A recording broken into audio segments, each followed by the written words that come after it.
नमस्कार, स्वागत है आप सभी का। समीक्षा अधिकारी सहायक समीक्षा अधिकारी 2026 को टारगेट करते हुए हिंदी में 60 में 60 अंक किस प्रकार आए, उसके लिए हम लोग प्रीवियस ईयर क्वेश्चंस पे एक सीरीज संचालित कर रहे हैं, जिसमें आज ये चौथा भाग है। और आप लोग को जो है ये सीरीज नियमित रूप से देखनी चाहिए, क्योंकि यहाँ पर केवल हम उत्तर पे चर्चा नहीं करते हैं, बल्कि शब्द आधारित पूरी जो है शोध की तरीके से बात करते हैं हिंदी के बारे में, जिससे आप लोग हिंदी को पढ़ने के साथ साथ समझ भी जाएं। ठीक है, तो आज की सबसे बड़ी घोषणा ये है कि आप लोगों में से जो लोग भी निशुल्क हिंदी की तैयारी करते हैं, और देखिए, डिकोड एग्जाम पर जब कोई बात होती है तो वो जो है गंभीरता के साथ होती है। अगर हम निशुल्क शब्द का प्रयोग कर रहे हैं तो इसका मतलब जो है ये पूरी तरह से निशुल्क ही है। तो ये एक टेलीग्राम ग्रुप है। इस टेलीग्राम का ग्रुप का लिंक इस वीडियो के डिस्क्रिप्शन में सबसे पहले और पिन कमेंट में दिया गया है।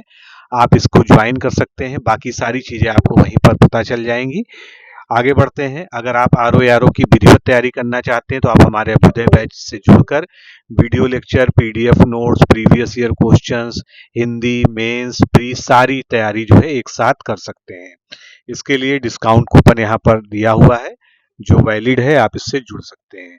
केवल आप अगर टेस्ट लगाना चाहते हैं तो हमारे पास फुल टेस्ट का भी बैच है, केवल हिंदी का पूरा video course plus test series है, और केवल हिंदी के टेस्ट भी हैं। आप इनमें से कोई भी ले सकते हैं। चलिए शुरुआत करते हैं आज के लेक्चर की। तो कंटिन्यू करते हैं। आज का पहला प्रश्न हमारे सामने है, कंठ का विशेषण क्या होगा। कंठ मतलब आप जानते हैं गला होता है सामान्य भाषा में हिंदी की। तो कंठ से बनने वाला विशेषण क्या होगा। इसका एक सीधा सा अर्थ हो गया कि कंठ क्या है, एक संज्ञा है, यानी जो है ये एक विशेष है। तो कंठ से बनेगा कंठ्य, यानी कि जो कंठ से संबंधित हो, कंठ्य। डी ऑप्शन यहाँ पर करेक्ट होगा। ये तो हम लोगों ने सही उत्तर जान लिया। कंठ को हम लोग थ्रोट कहते हैं इंग्लिश में, ठीक है। और कंठ को अगर इंग्लिश में आप जानना चाहते हैं तो वो गटरल हो सकता है, ठीक है। अब इसमें जो है एक नियम है जिसको आप लोग जाने, क्योंकि कंठ से कंठी भी बन सकता था और कंठक भी बन सकता था अगर आप बनाना चाहते, लेकिन चूंकि एक विशेष नियम के अनुसार ये बनता है, इसलिए इसका पालन होना जरूरी है। हिंदी व्याकरण में उच्चारण स्थानों के आधार पर संज्ञा से विशेषण बनाने की एक निश्चित प्रक्रिया है। जैसे अगर कोई तालु वाला जो है वर्ण है तो उससे ताला भी बनेगा, दंत से दंत बनेगा, और ओष्ठ से जो है उच्चारित अगर है तो ओष्ठ बनेगा। तो इसी नियम के तहत जो है कंठ से क्या बनता है, कंठ बनता है। आगे चलते हैं, एक एक जो है हम उस पर चर्चा कर लेते हैं। पहला शब्द मूल रूप से हमारा कंठ है। कंठ का अर्थ गला होता है या स्वर यंत्र भी होता है। ये एक विशुद्ध तत्सम शब्द है, ठीक है।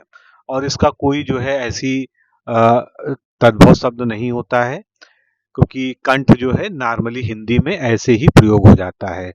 और ये एक विशेष है जो आपने इस प्रश्न में जान ही लिया।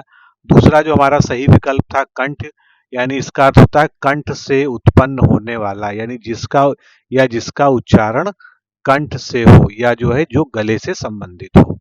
तो एक तत्सम शब्द है, और कंठ में या लगाने से इसका जो है निर्माण हुआ है। आप ये भी जानते हैं कि वर्णमाला में कंठ ध्वनियां या कंठ वर्ण होते हैं, जैसे हिंदी वर्णमाला में अ, आ, क, ख, ग, घ, ग और ह, ये कंठ ध्वनियां कहलाती हैं। कंठी खूब आपने जो है सुना होगा, जैसे कहते हैं कंठी माला, ठीक है। तो गले में पहनने वाली जो माला होती है, वह खासकर जो साधुओं के द्वारा पहनी जाती है, चाहे वो तुलसी की माला हो, काठ की हो, रुद्राक्ष की हो। वैसे तुलसी की माला को जो है ज्यादातर पर्यायवाची के रूप में जाना जाता है कंठी की। तो किसी भी तरह की जो गले में पहनने की माला हो, और ये जो कंठी होती है क्या होती है, बिल्कुल कंठ पे चिपका के पहनी जाती है, इसीलिए इसको कंठी कहते हैं, ठीक है। और ये तद्भव शब्द है, और ये जो है स्त्रीलिंग संख्या है, वस्तु का ये नाम है, इसलिए इसका कोई विशेषण नहीं होता है। काठी, काठी आपने सुना है। तो घोड़े के पीठ पर कसने वाला जो आसन होता है, सैडल जिसे कहते हैं, उसको हम जो है काठी कहते हैं। और एक काठी क्या होती है, व्यक्ति की शारीरिक बनावट, जैसे हम कहते हैं ना उसकी कद काठी अच्छी थी, तो वहां पर जो है इसका मतलब शारीरिक बनावट से भी होता है। तो इस तरह के प्रश्न जो है कभी कभी वाक्यांश के लिए एक शब्द में भी पूछ लिए जाते हैं। ये तद्भव शब्द है जिसका प्रामाणिक तत्सम क्या होता है, काष्ठिका होता है। अब अगर हम व्याकरणिक कोटि की बात करें तो ये जो है एक विशेष्य है और इसका कंठ से कोई व्याकरणिक या व्युत्पत्तिपरक संबंध नहीं होता है। एक शब्द दिया था कंठक, जो विकल्प सी था हमारा, तो ये एक निरर्थक शब्द है। इस तरह का कोई शब्द जो है प्रामाणिक हिंदी भाषा में होता नहीं है। और एक कंटक शब्द होता है, कंटक जिसका काटा होता है अर्थ, या तद्भव जो इसका काटा होता है वो अलग चीज होती है। लेकिन कंठक शब्द जो है आपको भ्रमित करने के लिए इस विकल्प में दिया गया है। अगला प्रश्न देखते हैं, एक रोटी और दो, ठीक है।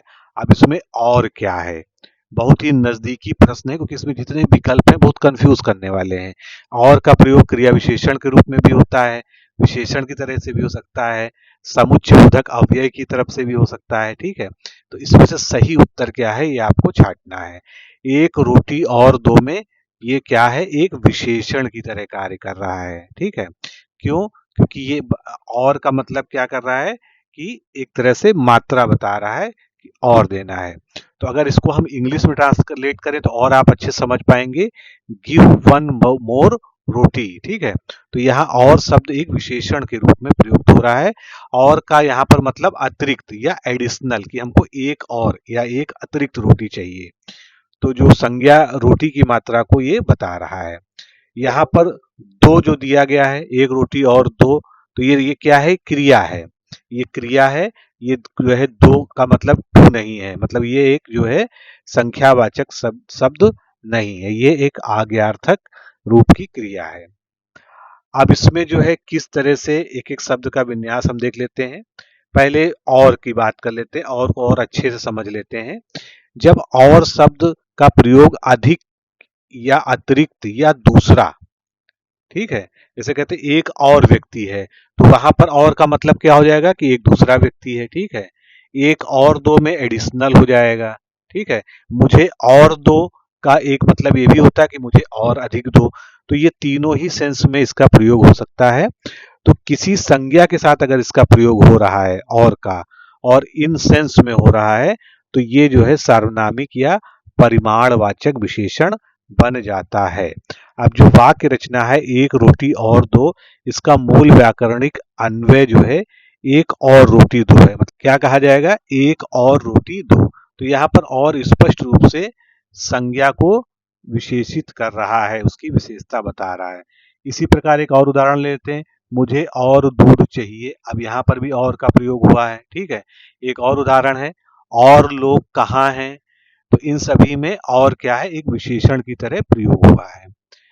अब समुच्चयबोधक अव्यय जो है ये एक आपको भ्रम में डालने के लिए विकल्प का प्रयोग किया गया। क्यों? क्योंकि और जो है समुच्चयबोधक केवल तब होता है जब दो शब्दों या वाक्यांशों को आपस में जोड़ता है, उनका कंजक्शन या कोऑर्डिनेशन करने का जब काम करता है, तब जो है ये समुच्चयबोधक के रूप में इसका जो है प्रयोग होता है।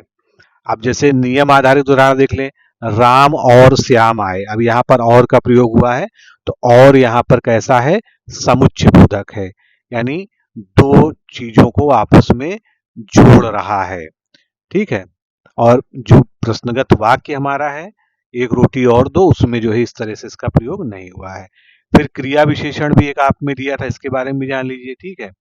तो और का प्रयोग यदि क्रिया की विशेषता बताने के लिए किया जाता है या क्रिया की मात्रा को बढ़ाने के लिए किया जाता है, तभी ये क्रिया विशेषण कहलाता है। जैसे वह थोड़ा और रोया, अगर ये आपसे उदाहरण दिया गया होता तो यहाँ पर क्या होता, रोने की क्रिया को विशेषित किया गया होता, तो जो है यहाँ पर ये क्रिया विशेषण होता। लेकिन जो हमारा वाक्य है उसमें रोटी की विशेषता बता रहा है कि एडिशनल रोटी हमको चाहिए, इसलिए वहां पर ये विशेषण है, क्रिया विशेषण नहीं है। संज्ञा जो विकल्प सी दिया है, तो कभी भी जो है और एक संज्ञा के रूप में कार्य नहीं करता है।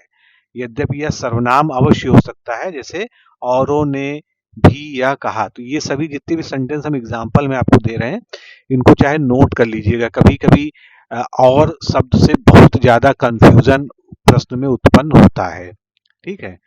वाक्य के अन्य पदों का परिचय भी जान लेते हैं इसी तरह से। जैसे एक है, एक क्या है, एक संख्यावाचक विशेषण है। क्यों? क्योंकि ये रोटी की मात्रा को बता रहा है।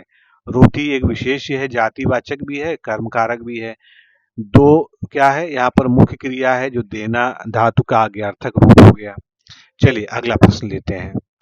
लूट धातु से निर्मित शब्दों में से कौन सा विशेषण है? तो लूट धातु से निर्मित शब्दों में कौन सा विशेषण है, ये आपको बताना है। इसका सही ऑप्शन क्या हो जाएगा? सी, लुटेरा। लुटेरा जो है एक विशेषण है जो लूट धातु से बनता है।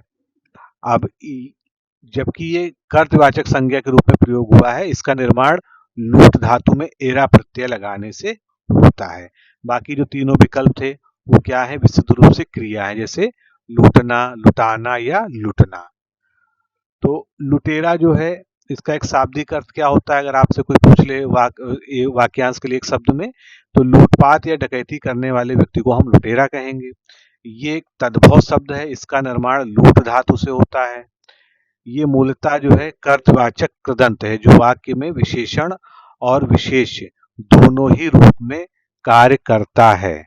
ठीक है, तो ध्यान रखिएगा, ये जो है विशेषण और विशेष दोनों ही तरीके से कार्य कर सकता है। जब ये किसी संज्ञा की विशेषता बताता है, जैसे लुटेरा दल, लुटेरा व्यक्ति या लुटेरा शासक, तो अकाट्य रूप से ये जो है एक गुणवाचक विशेषण होता है। इसकी वर्तनी जो है पूरी तरह से शुद्ध है। अब आता है लूटना, जो कि एक क्रिया है।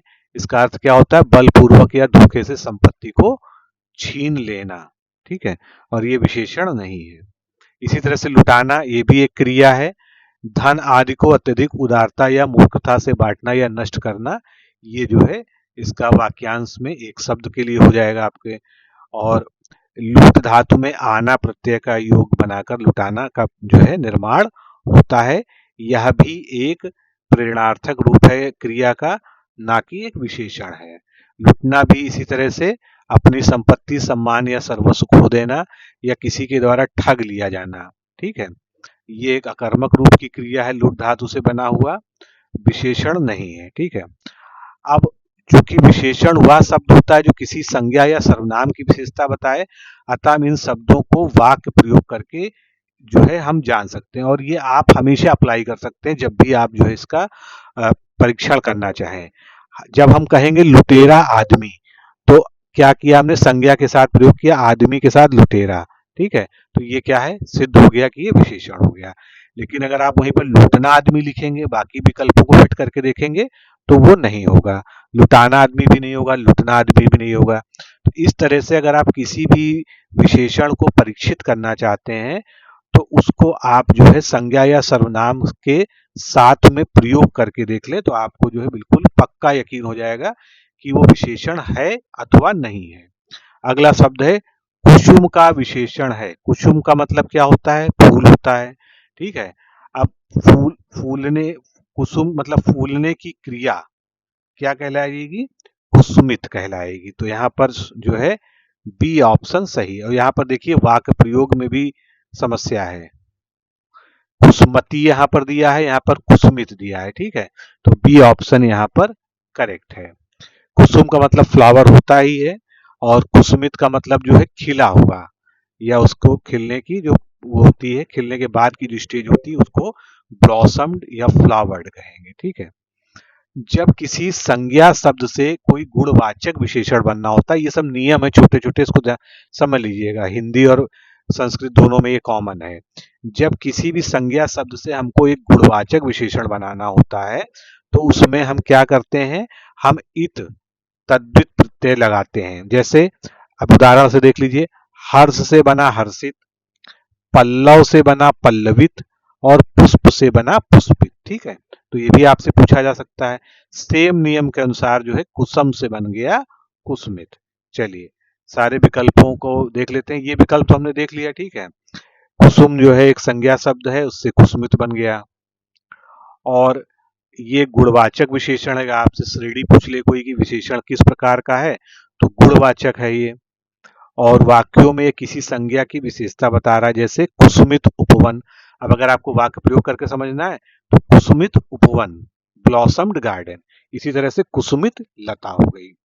कुसुमता क्या हुआ, ये जो ता प्रत्यय का प्रयोग करके क्या करते हैं, विशेषण से भाववाचक संज्ञा बनाई जाती है। ठीक है, तो इस जैसे सुंदर से बनता है सुंदरता, इसी तरह से कुसुम एक स्वयं में संज्ञा शब्द है। अगर इसमें ता प्रत्यय लगाकर कुसुमिता बनाते हैं तो इसमें क्या है, ये एक निरर्थक और अमानक प्रयोग है। ये जो है एक शब्द ही अपने आप में इनवैलिड है। अगर इसे बलपूर्वक बना भी लिया जाए, कई कई प्रयोग मिलता भी है, तो ये भाववाचक संज्ञा कहलाएगी, विशेषण तभी भी नहीं कहलाएगी। ठीक है, अगला इसी तरह से कुसुमुत जो हमारा जो है अशुद्ध विकल्प था, क्यों, क्योंकि इसमें कुसुमती दिया हुआ है। ठीक है, इसी तरह से कुसुम लता, तो ये पहले इसका शाब्दिक का समझ लीजिए, वह लता या बेल जो फूलों से लदी हुई हो। ठीक है, ये आपसे जो है वाक्यांश के लिए एक शब्द में पूछा जा सकता है। ये एक सामासिक पद है, कुसुम रूपी लता, जो कर्मधारय समास के अंतर्गत आता है और व्याकरण की दृष्टि से ये विशेष से है, संज्ञा है, कोई विशेषण नहीं है। ठीक है, तो विशेषण की पहचान करने का फिर वही नियम हमने लिखा कि कभी भी कोई विशेषण चेक करना हो तो उसका प्रयोग हमेशा करके देखिए किसी संज्ञा या सर्वनाम के साथ में। जैसे कुसुमित वाटिका, कुसुमित वृक्ष, तो कुसुमित क्या है, एक विशेषण शब्द है, ना कि एक संज्ञा। अगला प्रश्न लेते हैं, निम्नलिखित वाक्यों में एक विशेषण का प्रयोग हुआ है। ठीक है, चलिए ध्यान से पढ़िए सारे ऑप्शंस को। जो है, लड़का भजन गा रहा है, ठीक है, इसमें कोई विशेषण नहीं समझ में आ रहा है। मैंने उसको बुलाया, इसमें भी कुछ ऐसा नहीं है। उसने भजन नहीं सुनाया, इसमें भी कोई विशेषण नहीं है। वह सुंदर लड़का है, अब यहाँ पर लड़के की विशेषता बता रहा है सुंदर शब्द। ठीक है, कैसी विशेषता है ये, गुणवाचक विशेषण है, तो यहाँ पर जो है हमारा सी ऑप्शन करेक्ट हो गया। ठीक है, सुंदर क्या है, गुणवाचक विशेषण है जो लड़के की विशेषता बता रहा है। आगे बढ़ेंगे, लड़के की विशेषता बता रहा है उसकी ओर इंगित करके। ठीक है, तो जब सर्वनाम एक विशेषण की तरह प्रयुक्त होने लगे तो वो एक सार्वनामिक विशेषण होता है। ठीक है, और सुंदर ओबीएस है कि ये गुणवाचक विशेषण, इसके बारे में हम लोग बात कर चुके हैं। लेकिन प्रत्यक्ष रूप से जो है इसमें अगर आपसे कोई पूछे, अगर आपके पास ऐसा प्रश्न मान लीजिए आ जाए कि यहाँ पर जो है यही वाक्य दिया हो और आपको केवल एक विशेषण चुनना हो, तो इसमें से मुख्य विशेषण जो होगा वो सुंदर कहलाएगा। ठीक है, वह जो है, हालांकि ये भी विशेषण ही है, सर्वनामी विशेषण है, लेकिन ये सेकेंडरी हो जाएगा क्योंकि लड़के की प्रत्यक्ष रूप से विशेषता जो है कौन बता रहा है, सुंदर शब्द बता रहा है। लड़का क्या है, लड़का एक विशेष्य है यानी जातिवाचक संज्ञा है। आया एक मुख्य क्रिया है। चलिए अगला वाक्य ले लेते हैं जो प्रश्न में था विकल्प के रूप में, लड़का भजन गा रहा था। ठीक है, अब इसका विश्लेषण कर लेते हैं। इसमें लड़का आप पहचान सकते हैं कि एक संज्ञा है, विशेष्य है और जातिवाचक संज्ञा है। भजन क्या है, भजन एक विशेष्य है और ये कर्म कारक के रूप में यहाँ पर प्रयुक्त हुआ है। ठीक है, और एक जातिवाचक संज्ञा है। गा रहा था, ये क्या है, एक संयुक्त क्रिया है, मतलब कुल मिलाकर आप इसको ऐसे कह सकते हैं क्रिया है, और इसमें कोई भी विशेषण का प्रयोग नहीं हुआ है, जिसके कारण जो है ये विकल्प अशुद्ध था। मैंने उसको बुलाया। ठीक है, यहाँ पर मैंने क्या है, ये सर्वनाम है, कर्ता कारक उत्तम पुरुष में प्रयोग हुआ है। उसको का मतलब अन्य पुरुष सर्वनाम है। ठीक है, मैंने उसको बुलाया, कर्म कारक है ये। बुलाया क्या है, एक क्रिया है, सकर्मक क्रिया है, तो यहाँ पर जो है संज्ञा के स्थान पर केवल सर्वनामों का प्रयोग हुआ है और विशेषण का पूरी तरह से अभाव है। लास्ट विकल्प था, उसने भजन नहीं सुनाया। ठीक है, अब उसने भजन नहीं सुनाया तो उसने क्या हो गया, ये एक सर्वनाम है अन्य पुरुष के रूप में। भजन एक विशेष्य है जो कि जातिवाचक संज्ञा भी कह सकते हैं और ये कर्म कारक है। ठीक है, और नहीं क्या है, रीतिवाचक विशेषण या नकारात्मक अवयव है, क्रिया विशेषण है, रीतिवाचक या एक नकारात्मक अवयव है। कई लोग जो है क्या सोचते हैं कि क्रिया विशेषण भी क्रिया होती है। ठीक है, मैं इसको इसलिए स्पष्ट कर दे रहा हूं, हो सकता है आप लोगों से बहुत लोग जानते हैं, क्रिया विशेषण क्रिया विशेषण होता है, यानी क्रिया की विशेषता बताने वाला होता है, लेकिन वो कभी भी विशेषण नहीं होता, क्योंकि विशेषण की परिभाषा क्या है कि संज्ञा या सर्वनाम की विशेषता बताने वाले शब्द ही जो है विशेषण कहलाते हैं। ठीक है, इसलिए क्रिया विशेषण कभी भी विशेषण नहीं गिना जाता है। सुनाया क्या है, एक सकर्मक क्रिया है। चलिए अगला प्रश्न लेते हैं। तत्सम तद्भव के शब्द युग्मों में से कौन सा असंगत है? ठीक है, कौन सा सही नहीं है? चैत्र का चैत, ठीक है, चैत्र मास कहते हैं ना हम लोग, और उसको हिंदी में हम लोग चैत कहते हैं, चैत्र नवरात्रि कह लेते हैं। छत्र का छत हो गया, चक्र का चक्का भी ठीक है, ये तीनों ही जो है विकल्प सही है। जो विकल्प सही नहीं वो क्या है? पत्र और पर्ण। क्यों? क्योंकि दोनों ही तत्सम शब्द हैं, ना कि तद्भव शब्द हैं। तो सही उत्तर तो आपको पता ही चल गया है, पत्र पर्ण वाला। ठीक है, अब पत्र क्या है? पत्र के अगर हमको तद्भव जानने हो तो पत्ता एक हो गया और एक पात हो गया, दोनों ही मान्य है। पर्ण का जो है तद्भव क्या हो जाएगा? पान हो जाएगा, जैसे कि पान का पत्ता हम लोग जानते हैं। ठीक है, बाकी सभी विकल्प जो है सही थे। अब पर्ण और पत्र पे जो है थोड़ा सा रिसर्च कर लेते हैं। पेड़ का पत्ता या पल्लव या लिखने का कागज, ये क्या कहलाता है? पत्र कहलाता है। ठीक है, पत्र और पर्ण दोनों ही संस्कृत से आए विशुद्ध तत्सम शब्द हैं। पत्र का भी हमने बता ही दिया आपको कि पत्ता या पात हो जाएगा, पर्ण का पान हो जाएगा। ठीक है, अगला हमारा विकल्प था चक्र और चक्का। इसका शाब्दिक अर्थ क्या होता है? पहिया होता है। ठीक है, चक्र एक तद्भव शब्द है, सॉरी तत्सम शब्द है, और इसका प्रामाणिक तद्भव चक्का हो जाता है।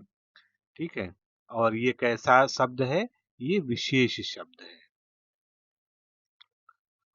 छत्र और छत, ठीक है, तो सिर के ऊपर का जो आवरण होता है धूप या वर्षा से बचाने के लिए, वो छत्र कहलाता है, और उसी को हम लोग छत भी कहते हैं। ठीक है, छत्र के और भी यूज होते हैं, लेकिन जो है मेन यही होता है आवरण। आवरण किसी भी तरह का हो सकता है, जो छाता आप लेके चलते हैं वो भी आपका आवरण हो जाएगा। ठीक है, छत्र एक तत्सम शब्द है, और छत इसी छाता या छत इसी से विकसित हुआ है, यानी छाता भी इसका क्या हो गया? एक तद्भव हो गया। ठीक है, ये कैसा है? एक विशेष शब्द है। चैत्र और चैत की बात कर लें, ये हिंदू पंचांग जो विक्रम संवत का है, इसे प्रथम मास को हम चैत्र कहते हैं। चैत्र एक तत्सम शब्द है और इसका तद्भव चैत होता है, और ये जो है एक व्यक्तिवाचक संज्ञा है। क्वाथ शब्द का तद्भव क्या है? क्वाथ, क्वाथ आपने सुना होगा, आयुर्वेद में इसका बहुत प्रयोग होता है। तो क्वाथ का जो है तद्भव होता है काढ़ा।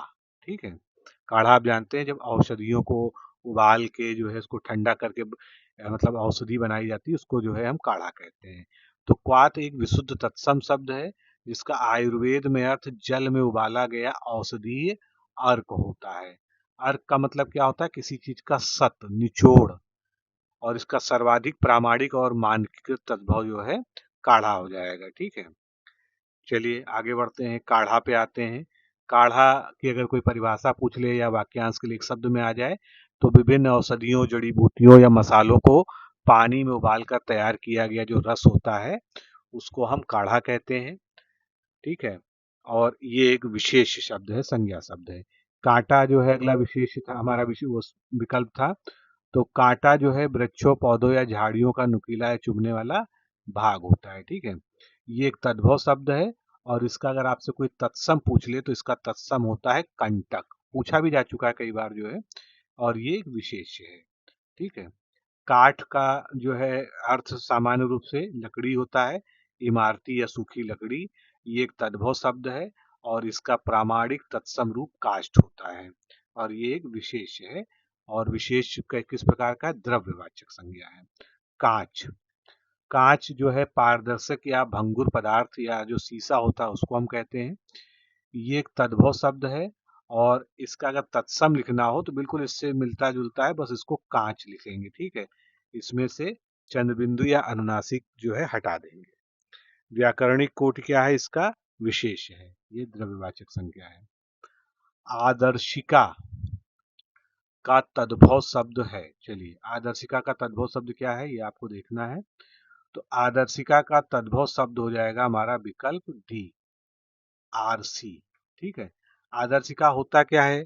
शीशा या दर्पण के लिए प्रयोग किया जाता है और इसका जो है जो आदर्शिका का तद्भव शब्द होता है प्रामाणिक रूप से वो आरसी होता है। आरसी का मुख्य अर्थ होता है दर्पण या शीशा। ठीक है, जैसे एक लोकोक्ति याद कर लीजिए तो कभी नहीं भूलेंगे, हाथ कंगन को आरसी क्या। ठीक है, इसमें आरसी क्या है? शीशा या दर्पण है। आगे आरसी का ही विश्लेषण कर लेते हैं। दर्पण शीशा या अंगूठे में पहने जाने वाला शीशे जड़ित आभूषण आरसी कहलाता है। अभी एक तद्भव शब्द है जो आदर्शिका से इसका जन्म होता है कई सारे जो है बदलाव के साथ में, और ये विशेष है, एक जातिवाचक संज्ञा है। अदरक क्या है? अदरक जो है एक प्रसिद्ध कंद है या मसालेदार जड़ है जिसको हम लोग इंग्लिश में जिंजर कहते हैं। ये एक तद्भव शब्द है, ये भी आप जानते हैं, और इसका प्रामाणिक रूप से तत्सम शब्द जो है आद्रक होता है। ठीक है, और आद्रक की वर्तनी भी ध्यान रखिएगा, आद्रक कई तरह से पूछ लिया जाता है लेकिन आद्रक सही यही वाला होगा। ठीक है, ये विशेष शब्द है। आदर्श की बात कर लेते हैं। आदर्श जो है का मतलब होता है कोई भी अनुकरणीय प्रतिरूप, नमूना या कोई श्रेष्ठ सिद्धांत, जिसको आइडियल या मॉडल कहते हैं इंग्लिश में। ठीक है, ये एक तत्सम शब्द है और इसका जो है दर्शन या देखने से भी इसका होता है, क्योंकि दर्शन शास्त्र में भी जो है दर्शन शब्द जो है देखने से संबंधित होता है। किंतु आरसी जो दर्पण है प्रश्न में, इसका इसका कोई भी संबंध आपस में नहीं है। ये एक भाववाचक संज्ञा है और विशेषण है, दोनों ही है। ठीक है, ध्यान रखिएगा। कुछ ही ऐसे शब्द आपको मिलते हैं जो विशेष भी होते हैं और विशेषण भी होते हैं। वाक्य में प्रयोग के हिसाब से इसका उत्तर दिया जाएगा।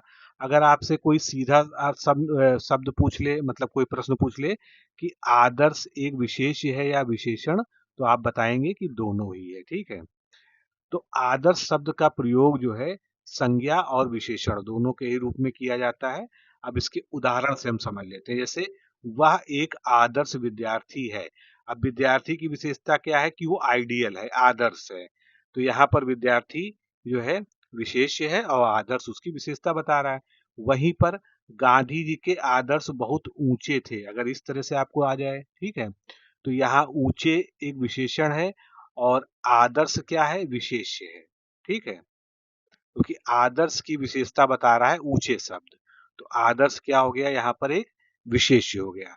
तो प्रयोग के आधार पर ये बदलाव आप देख सकते हैं। आँच, ठीक है, आँच का मतलब भी जानते हैं ना, कहते हैं आँच कम करो। ठीक है, यानी ज्यादा जो है उसकी ताप जो है वो कम करो। तो अग्नि की ताप, लपट या विपत्ति। विपत्ति कब होती है? कहते हैं ना कि लो वो भी जांच की आंच में आ गए, है ना, या वो भी लपेटे में आ गए, आंच में आ गए। तो ये जो है विपत्ति से संबंधित होता है। ये एक तद्भव शब्द है और इसका अगर मानकीकृत तत्सम देखना हो तो वो अर्ची है। कई बार ये परीक्षाओं में पूछा जा चुका है और ये विशेष विशेषण की दृष्टि से विशेष है। अगला प्रश्न लेते हैं, निम्नलिखित में से तत्सम शब्द क्या है? ठीक है, तत्सम शब्द जो है इसमें है काष्ठ। ठीक है, बाकी आप जानते हैं दूध का दुग्ध हो जाएगा, हाथ का हस्त हो जाएगा, आम का आम्र हो जाएगा। तो आसान प्रश्न है एक तरह से आपके लिए। और काष्ठ का जो है काठ होता है तद्भव शब्द। ठीक है, तो एक एक विकल्प को जल्दी जल्दी देख लेते हैं। काष्ठ की सबसे पहले बात करते हैं। काष्ठ इमारती या सूखी लकड़ी होता है, ये तत्सम शब्द है और ज्यों का त्यों हिंदी में भी प्रयोग हो जाता है। ठीक है, लेकिन इसका जो है काठ के रूप में तद्भव भी आपको प्राप्त होता है। कहते हैं ना काठ का उल्लू। ठीक है, तो जो है काठ इसका तद्भव शब्द है। वहीं पर अगर इसके विशेषण की बात करें, क्योंकि एक विशेष शब्द है ये और द्रव्यवाचक संज्ञा है ये, तो काष्ठीय, काष्ठिक या काष्ठमय, जिसमें से बेस्ट अगर होगा तो वो काष्ठीय। अगर ये तीनों विकल्प दिए जाएंगे तो उसमें सबसे सटीक जो है काष्ठीय माना जाएगा। ठीक है, काष्ठीय नहीं है तो काष्ठिक माना जाएगा, दोनों नहीं है तो काष्ठमय भी मान लिया जाएगा। ठीक है तीनों ही, लेकिन जो है उसकी श्रेणी के हिसाब से उसको चुना जाएगा। दूध जो है, दूध का परिभाषा आप जानते ही हैं, एक तद्भव शब्द है और ये दुग्ध जो है इसका तत्सम शब्द होता है, ये भी एक द्रव्यवाचक संज्ञा है। ठीक है, अब जैसे दूध है तो दूधिया हो जाता है, इसका क्या हो जाएगा विशेषण? दूधिया। ठीक है, हाथ जो है शरीर का एक अंग है, तद्भव शब्द है और इसका तत्सम रूप हस्त होता है। ये भी जो है क्या है, जातिवाचक संज्ञा है। आम, आम का जो है तत्सम क्या होता है, आम्र होता है। ये एक रसदार फल है, ये आप सब लोग जानते हैं, ये विशेष्य है, ठीक है। अगला, निम्नलिखित में से तत्सम तद्भव का सही युग्म हमको चुनना है, ठीक है। अब देखिए जो है तत्सम तद्भव का सही युग्म इसमें से क्या है। नक्षत्र का नखत नहीं होता है, पक, पकवान का पकवान नहीं होता है, गृध का गीध नहीं होता है। सही क्या है, अवश्याय का ओस होता है, ठीक है, ये सही है। बाकी में गलतियां हैं, उसको हम लोग देखते हैं, ठीक है। बाकी जो है अगर देखा जाए तो नक्षत्र की जगह ये नक्षत्र होना चाहिए था। पकवान, ये वाला सही, पकवान होना चाहिए था। और गृध की जगह पे गृध होना चाहिए था, ठीक है। तो अब इसको एक एक करके देख लेते हैं। पहला जो सही विकल्प हम उस ले लेते हैं, अवश्याय का ओस, ठीक है। तो वायुमंडल में संघनित जलवाष्प की बूंदें या तुषार, तुषार इसका एक पर्यायवाची हो जाता है, ओस का भी ध्यान रखिएगा, ठीक है। इसको हम ओस कहेंगे या और तत्सम में इसको अवश्याय कहेंगे। और ये कैसा है, एक विशेष्य है। नक्षत्र का नखत, ये अशुद्ध है, ठीक है। पहली चीज तो नक्षत्र होता क्या है, तारामंडल या तारा होता है। नक्षत्र गलत क्यों है, क्योंकि इसकी वर्तनी अशुद्ध है, ठीक है। बोलने में हो सकता है आप उसी तरह से बोले, लेकिन इसकी वर्तनी लिखने में गलत है। सही क्या होता है, नक्षत्र, ये इसका सही शब्द है। और इसका जो है जो तत्सम बनेगा वो क्या, तद्भव जो बनेगा वो क्या बनेगा, नखत बनेगा, ठीक है। छा का परिवर्तन अपभ्रंश में प्राय खा या छा हो जाता है। आगे चलते हैं, पकवान का पकवान, ठीक है। अब इसका पहले शाब्दिक अर्थ जानिए, पकवान क्या होता है, पकाया हुआ उत्तम अन्न या मिष्ठान्न जो है पकवान कहलाता है, ठीक है। यहाँ पर पकवान जो है वर्तनी की दृष्टि से अशुद्ध लिखा है, होना क्या चाहिए इसका, पकवान, ठीक है। तो यहाँ पर वर्तनी का भी ध्यान रखिएगा, वर्तनी के हिसाब से जो है क्या गलत है क्या सही है। और इसका सही तद्भव तो पकवान हो जाएगा, जो हम लोग हिंदी में प्राय यूज करते हैं।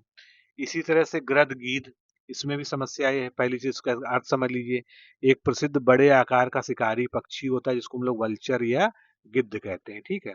अब गृध शब्द जो है ये अशुद्ध है, इसका जो है सही रूप क्या होता है, गृध, इस तरह से इसको जो है लिखना चाहिए। तो ये लिख के प्रैक्टिस कर लीजिएगा, तभी ये सही रहेगा, ठीक है। और गीध या गिद्ध, इसका तद्भव होता है, ये दोनों ही इसके तद्भव होते हैं, ठीक है। तो दोस्तों इस तरह से आज के हम लोगों ने 10 शब्द जो है अपने कंप्लीट कर लिए हैं। आप कोर्स से जुड़ना चाहते हैं तो फटाफट जो है कोर्स से जुड़कर RO 2026 के लिए लग जाइए। और टेलीग्राम ग्रुप का जो लिंक हमने दिया हुआ है फर्स्ट कमेंट में और इस वीडियो के डिस्क्रिप्शन बॉक्स में, उसको जरूर ज्वाइन कर लीजिएगा। तो मित्रों आज के लिए इतना ही, फिर नेक्स्ट पार्ट में बात करेंगे। नमस्कार, धन्यवाद।